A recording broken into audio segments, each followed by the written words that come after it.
ಈ killer BMTC ಅನ್ನುವಂಥದ್ದು ಏನ್ರಿ BMTC ಎಲ್ಲ ಬೆಂಗಳೂರಿನಲ್ಲಿ ಓಡಾಡೋಕ್ಕೆ ಒಂದು ನರನಾಡಿ ಇದ್ದಂಗೆ ಓಡಾಡೋಕ್ಕೆ ಜಾಗ ಅದು ಎಲ್ಲಿ ಬೇಕೋ ಅಲ್ಲಿ ಹೋಗಿ ಕನೆಕ್ಟ್ ಮಾಡುವಂಥದ್ದಿದೆ. ಆದರೆ ಅದು ಹೆಂಗಾಗ್ಬಿಟ್ಟಿದೆ ಅಂತಂದರೆ ಈಗ ಸಾಯಿಸೋದ ಯಮಾನೇ ಬರ್ತಾ ಇದೆ ಅನ್ನೋ ರೀತಿಯಲ್ಲಿ ಹಾಗೆ ಓಡಿಸ್ತಾರೆ ಅವರು. ಅದೇನು ಮಾಡೋಕ್ಕಾಗುತ್ತೆ ಅಂತಂದರೆ ಅವರಿಗೆ ಟಾರ್ಗೆಟ್ ಫಿಕ್ಸ್ ಮಾಡಿಬಿಟ್ಟಿರ್ತಾರೆ ಇಷ್ಟಿಂತ. ಫಾರ್ ಎಕ್ಸಾಂಪಲ್ ನಿಮ್ಗೆ ಯಶವಂತಪುರಿಂದ ಮೆಜೆಸ್ಟಿಕ್ಗೆ ಹೋಗೋಕ್ಕೆ 25 ನಿಮಿಷಕ್ಕೆ ಹೋಗಿ ಮುಟ್ಟಬೇಕಂತೆ ಅವರು. ಎಲ್ಲಾದರೂ ಸಾಧ್ಯ ಏನ್ರಿ? ಬೈಕಲ್ಲಿ ಹೋಗೋಕ್ಕೆ ಆಗಲ್ಲ, ಬಸ್ನವ್ರಿಗೆ ಕೊಟ್ಟಿದ್ದಾರೆ, ಅದು ಕೊಡಿಸ್ತಾರೆ ಅವರು. ಇವತ್ತು ಮಾಡಿರುವಂಥ ಕಂಡಕ್ಟರ್ನ ಎಡವಟ್ಟಿನಿಂದ ಓರ್ವ ಯುವತಿ ಸಾವನ್ನಪ್ಪಿದ್ದಾರೆ. 25 ವರ್ಷ, ಪಾಪ. ಕುಟುಂಬಸ್ಥರು ಕಣ್ಣೀರು ಹಾಕ್ತಾ ಇದ್ದಾರೆ. 5 ಜನ ಗಂಭೀರ ಗಾಯಗೊಂಡಿದ್ದಾರೆ. ಕಂಡಕ್ಟರ್ ಗಾಡಿ ಓಡಿಸಿದ್ನ ಅಂತ ನಿಮಗೆ ಪ್ರಶ್ನೆ ಅಲ್ವಾ? ಅದಕ್ಕೆ ಕಾರಣ ಇದೆ, ನೋಡಿ ಇಲ್ಲಿ ಸ್ಟೋರಿಯನ್ನು. ಕಿಲ್ಲರ್ BMTCಗೆ ಮತ್ತೊಂದು ಬಲಿ. ಕಂಡಕ್ಟರ್ ಎಡವಟ್ಟು, ಹೋಟೆಲ್ಗೆ ನುಗ್ಗಿದ ಬಸ್, ಸ್ಥಳದಲ್ಲೇ ಯುವತಿ ಸಾವು, 5 ಗಂಭೀರ ಗಾಯ. ಹೌದು, BMTC ಬಸ್ಗಳು ಬೆಂಗಳೂರಿನ ಜೀವನಾಡಿ ಅಂತಾರೆ. ಆದರೆ ಕೆಲವೊಮ್ಮೆ ಇದೇ BMTC ಬಸ್ಗಳು ಜನರ ಪಾಲಿಗೆ ಯಮವಾಗಿದೆ. ಇದೀಗ ಕಿಲ್ಲರ್ BMTCಗೆ ಮತ್ತೊಬ್ಬ ಯುವತಿಯ ಪ್ರಾಣ ಪಕ್ಷಿಯೇ ಹಾರಿ ಹೋಗಿದೆ. ಆ ಯುವತಿ ಬೆಳಗ್ಗೆ ಕೆಲಸಕ್ಕೆ ಹೋಗೋದಕ್ಕಂತ ಬಸ್ ನಿಲ್ದಾಣಕ್ಕೆ ಬಂದಿರ್ತಾಳೆ.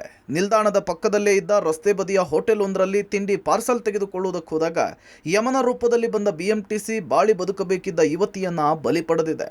ಈ ಘಟನೆ ನಡೆದಿರೋದು ಪೀಣ್ಯ 2ನೇ ಹಂತದಲ್ಲಿ. ಬೆಳಗ್ಗೆ 8:45 ಸುಮಾರಿಗೆ 25 ವರ್ಷದ ಯುವತಿ ಸುಮಾ ಕೆಲಸಕ್ಕೆ ಹೋಗುವ ಸಂಬಂಧ ಬಸ್ ನಿಲ್ದಾಣಕ್ಕೆ ಬಂದು ನಿಂತಿರ್ತಾರೆ. ತಿಂಡಿ ಪಾರ್ಸಲ್ ತೆಗೆದುಕೊಳ್ಳುವಾಗ ದುರಂತ ಆಗಿ ಹೋಗಿದೆ.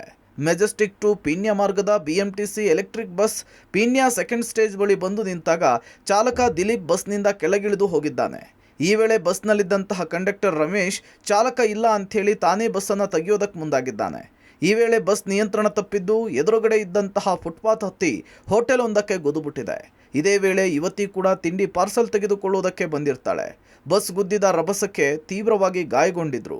ಸ್ಥಳೀಯರು ಆಸ್ಪತ್ರೆಗೆ ದಾಖಲಿಸಿದ್ದಾರೆ. ಆದರೆ ಚಿಕಿತ್ಸೆ ಫಲಿಸದೆ ಯುವತಿ ಸುಮಾ ಸಾವನ್ನಪ್ಪಿದ್ದಾಳೆ. ಬೆಳಗ್ಗೆ BMTC ಬಸ್ ಭೀಕರ ಅಪಘಾತಕ್ಕೆ ಒಳಗಾಗಿ ದುರಂತ ಒಂದು ಸಂಭವಿಸಿದೆ. ಗಮನಿಸ್ತಾ ಇದ್ರಿ, ಪೀಣ್ಯ ಸೆಕೆಂಡ್ ಸ್ಟೇಜ್ ನಲ್ಲಿ ಈ ದುರಂತ ನಡೆದಿರುವಂತದ್ದು. ಬಸ್ ಕಂಡಕ್ಟರ್ ಹಾಗೂ ಚಾಲಕರ ನಡುವೆ ಗಲಾಟೆ ಆಗಿದೆ. ಗಲಾಟೆ ಆದಂತ ಬೆನ್ನಲ್ಲಿ ಡೈರೆಕ್ಟ್ ಕಂಡಕ್ಟರ್ ಬಂದು ಬಸ್ ಅನ್ನ ಚಲಾವಣೆ ಮಾಡೋದಕ್ಕೆ ಮುಂದಾಗಿದ್ದಾರೆ. ಕೂಡಲೇ ಫುಟ್ಪಾತ್ ಮೇಲಿದ್ದಂತಹ ಹೋಟೆಲ್ಗೆ ನೇರವಾಗಿ ನಿಯಂತ್ರಣವನ್ನ ಕಳೆದುಕೊಂಡಂತ ಬಸ್ಸು ನೇರವಾಗಿ ನುಗ್ಗಿದೆ.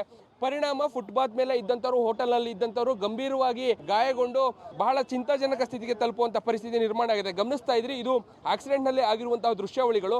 ಕಂಪ್ಲೀಟ್ ಆಗಿ ಫುಟ್ಪಾತ್ ನ ಅಂಗಡಿ ಎಲ್ಲವೂ ಕೂಡ, ಹೋಟೆಲ್ ಎಲ್ಲವೂ ಕೂಡ ಚೆಲ್ಲಾಪಿಲ್ಲಿ ಆಗಿರುವಂತದ್ದು. ಕೂಡಲೇ ಇಲ್ಲಿ ಸ್ಥಳದಲ್ಲಿ ಆದಂತಹ ಅಪಘಾತದ ಸಂದರ್ಭದಲ್ಲಿ ಗಾಯಗೊಂಡಂತವ್ರನ್ನ, ಇಲ್ಲಿದ್ದಂತಹ ಸ್ಥಳೀಯರವ್ರನ್ನ ಆಸ್ಪತ್ರೆಗೆ ದಾಖಲು ಮಾಡುವಂತ ಕೆಲಸವನ್ನ, ಅವ್ರನ್ನ ಕೂಡಲೇ ಇಲ್ಲಿಂದ ಆಸ್ಪತ್ರೆಗೆ ಕಳಿಸ್ಕೊಡುವಂತ ಕೆಲಸವನ್ನ ಮಾಡಿದ್ರು. ಬಟ್ ಆದ್ರೆ ಅಪಘಾತದಲ್ಲಿ ಒಂದು 3-4 ಜನರಿಗೆ ಬಹಳ ಗಂಭೀರವಾದಂತಹ ಗಾಯಗಳಾಗಿದೆ. 3 ವರ್ಷಗಳಿಂದ ಬೆಂಗಳೂರಿನಲ್ಲಿ ನೆಲೆಸಿದ್ದ ಸುಮಾ. BMTC ವಿರುದ್ಧ ಸುಮಾ ಸಂಬಂಧಿಕರು ಆಕ್ರೋಶ. ಮಂಡ್ಯ ಜಿಲ್ಲೆಯ ತರೀಕೆರೆ ಮೂಲದ ಸುಮಾ ಮೃತ ದುರ್ದೈವಿ. ಸುಮಾ ಕಳೆದ 3 ವರ್ಷಗಳಿಂದ ಬೆಂಗಳೂರಿನಲ್ಲಿ ವಾಸವಾಗಿದ್ರು. ಹೆಬ್ಬಾಳದ ಖಾಸಗಿ ಬ್ಯಾಂಕ್ ಒಂದರಲ್ಲಿ ಕೆಲಸ ಮಾಡ್ತಿದ್ರು. ಬೆಳಗ್ಗೆ ಎಂದಿನಂತೆ ಕೆಲಸಕ್ಕೆ ಹೋಗಲು ಬಂದಾಗ ದುರಂತ ಆಗೋಗಿದೆ. ಇನ್ನು ಘಟನೆಯ ಬಳಿಕ ಆಸ್ಪತ್ರೆಯ ಬಳಿ ಮೃತಳ ಕುಟುಂಬಸ್ಥರು BMTC ಸಿಬ್ಬಂದಿ ವಿರುದ್ಧ ಆಕ್ರೋಶ ಹೊರಹಾಕಿದ್ರು. ಸಾವಿಗೆ ಹೊಣೆ ಯಾರು? ಇದು ಆಕ್ಸಿಡೆಂಟ್ ಅಲ್ಲ, ಪ್ರಾಯೋಜಿತ ಕೊಲೆ ಅಂಥೇಳಿ ಕಿಡಿಕಾರಿದ್ರು. ಒಂದು ಹುಡುಗಿ ರೋಡಲ್ಲಿ ಏನೋ ಹೋಗ್ಬೇಕಾದ್ರೆ ವೆಹಿಕಲ್ ಬಂದು ಹೊಡೆದ್ರೆ ಆಕ್ಸಿಡೆಂಟ್ ಅಂತ ಕರಿಬೋದು. ಅವಳ ಪಾಡಿಗೆ ಅವಳು ಕೆಲ್ಸಕ್ಕೆ ಹೋಗ್ಬೇಕಾಗಿರೋ ಹುಡುಗಿ ಊಟ ತಗೊಳಕ್ಕೆ ಅಂತ ಹೋಟೆಲ್ ಹತ್ರ ನಿಂತ್ಕೊಂಡು ಹೊಡೆದಿದ್ದಾರೆ ಅಂದ್ರೆ ಇದನ್ನ ಕೊಲೆ ಅಂತೀರಾ ಆಕ್ಸಿಡೆಂಟ್ ಅಂತೀರಾ? ನೀವು ಹೇಳ್ಬೇಕು, ನನ್ಗೆ ಅರ್ಥ ಆಗ್ತಾ ಇಲ್ಲ. ಒಬ್ರು ಸತ್ತೋಗಿರೋ ಅವ್ರ ಮನೇಲಿ ಬಂದ್ಬಿಟ್ಟು ಸಾಂತ್ವನ ಮಾಡೋ ಸೆಕೆಂಡ್ರಿ ಸರ್. ಇವ್ರಿಗೆ ಹೃದಯವಂತಿಕೆ ಇಲ್ಲ ಅಂದ್ರೆ ಬರೋದೇ ಬೇಡ, ಅವ್ರ ದುಡ್ಡು ಬೇಡ. ನಾವು ಜನ ಕೇಳ್ತಾ ಇರೋದು 50,000 ಕೊಡ್ತಾರಂತೆ ಫಸ್ಟ್, ಆಮೇಲೆ ಇವ್ರು ಕಂಪ್ಲೇಂಟ್ ಕೊಡ್ಬೇಕಂತೆ.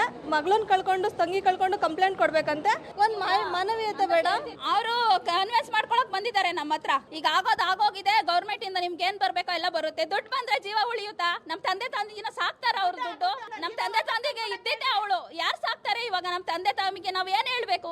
ಇನ್ನು ಬಸ್ ಗುದ್ದಿದ ರಭಸಕ್ಕೆ ಹೋಟೆಲ್ನಲ್ಲಿದ್ದ ವಸ್ತುಗಳು ಸಂಪೂರ್ಣವಾಗಿ ಚೆಲ್ಲಾಪಿಲ್ಲಿಯಾಗಿದೆ. ಘಟನೆಯ ವೇಳೆ ಭಾರೀ ದುರಂತವೊಂದು ಕೂಡ ತಪ್ಪಿದೆ.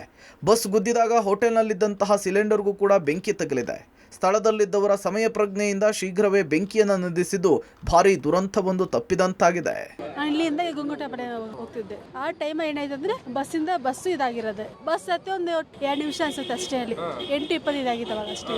ಕಂಡಕ್ಟ್ರು ಓಡಿಸ್ತಾ ಇದ್ವಿ ಬಸ್ಸು ಡಿಕ್ಕಿ ಆಗ್ಬಿಟ್ಟು ಅಲ್ಲಿ ಇಂಜಿನ್ ಬೆಂಕಿ ಹತ್ಕೊಂಡ್ಬಿಡ್ತು ಜಾಸ್ತಿ. ಅವಾಗ ಅವನಿಗೆ ಹಿಂಗೆ ಅಲ್ಲಿದಾಗಿದ್ದಲ್ಲ ಅಷ್ಟೇ. ನನಗೆ ಇಲ್ಲಿ ಕಾಲ ಹತ್ರ ಸ್ವಲ್ಪ ಸ್ಕ್ಯಾಚ್ ಆಗಿದೆ. ಇಲ್ಲಿ ಒಬ್ರು ಸ್ಪಾಟ್ ಔಟ್ ಆಗಿದ್ದಾರೆ, ಮತ್ತೆ ಇನ್ನೊಬ್ರು 2 ಕಾಲು ಇಲ್ವಂತೆ ಅಷ್ಟೇ. ಡ್ಯೂಟಿಗೆ ಹೋಗಿ ಟಿಫನ್ ಕಳ್ಸ್ಕೊಳಕ್ಕೆ ಅಂತ ಹೋಗಿದ್ದಾರೆ. ಫುಟ್ಪಾತಲ್ಲಿ ನಿಂತಿದ್ರಲ್ಲ, ಅವನು ಬಸ್ ಡ್ರೈವರ್ ಇರಲಿಲ್ವಂತೆ. ಪಾರ್ಕಿಂಗ್ ಮಾಡಕ್ಕೆ ಹೋಗಿ ಕಂಡಕ್ಟರ್ ಗಾಡಿ ತೆಗಿಯಕ್ಕೆ ಹೋಗ್ಬಿಟ್ಟು ಎಲೆಕ್ಟ್ರಿಕ್ ಗಾಡಿ BMTC ಹೊಡೆದಿರೋದು ಅವರು. ಡ್ಯೂಟಿಗೆ ಹೊರಟಿದ್ದಂತ ಆ ಯುವತಿ ತನ್ನದಲ್ಲದ ತಪ್ಪಿಗೆ ಪ್ರಾಣವನ್ನ ಕಳ್ಕೊಳ್ಬೇಕಾಗಿದೆ. BMTC ಕಂಡಕ್ಟರ್ ಮಾಡಿದ ಎಡವಟ್ಟು ಯುವತಿಯ ಜೀವವೇ ಹೋಗುವಂತೆ ಮಾಡಿದೆ. ನಿಂತಿದ್ದ ಬಸ್ ಅನ್ನ ಚಾಲಕ ಇಲ್ಲದಿದ್ದಂತ ಕಾರಣಕ್ಕಾಗಿ ಚಲಾಯಿಸಿದಂತಹ ಕಂಡಕ್ಟರ್ ನಿಯಂತ್ರಣ ತಪ್ಪಿ ನೇರವಾಗಿ ಫುಟ್ಪಾತ್ ನಲ್ಲಿದ್ದಂತಹ ಹೋಟೆಲ್ಗೆ ರಭಸವಾಗಿ ಗುದ್ದಿದ್ದಾರೆ. ಪರಿಣಾಮ ಹೋಟೆಲ್ ಮುಂಭಾಗ ಆಗಷ್ಟೇ ತಿಂಡಿಯನ್ನ ತೆಗೆದುಕೊಳ್ಳಕ್ಕೆ ಬಂದಿದ್ದಂತ ಸುಮಾ ಎಂಬ ಯುವತಿ, 25 ವರ್ಷದ ಯುವತಿ, ಸ್ಥಳದಲ್ಲೇ ಪ್ರಾಣವನ್ನು ಬಿಟ್ಟಿದ್ದಾರೆ. ಇನ್ನು ಹೋಟೆಲ್ಗೆ ಗುದ್ದಿದಂತಹ ರಭಸಕ್ಕೆ ಇಡೀ ಹೋಟೆಲ್ ಛಿದ್ರವಾಗಿ ರಸ್ತೆಗೆ ಬಿದ್ದಿತ್ತು. ಒಟ್ಟಾರೆ BMTC ಕಂಡಕ್ಟರ್ ಮಾಡಿದ ತಪ್ಪಿನಿಂದ ತನ್ನದಲ್ಲದ ತಪ್ಪಿಗೆ ಅಮಾಯಕ ಜೀವವೊಂದು ಬಲಿಯಾಗಿದೆ. Raghu Mariswamy, metro bureau, public TV, Bengaluru.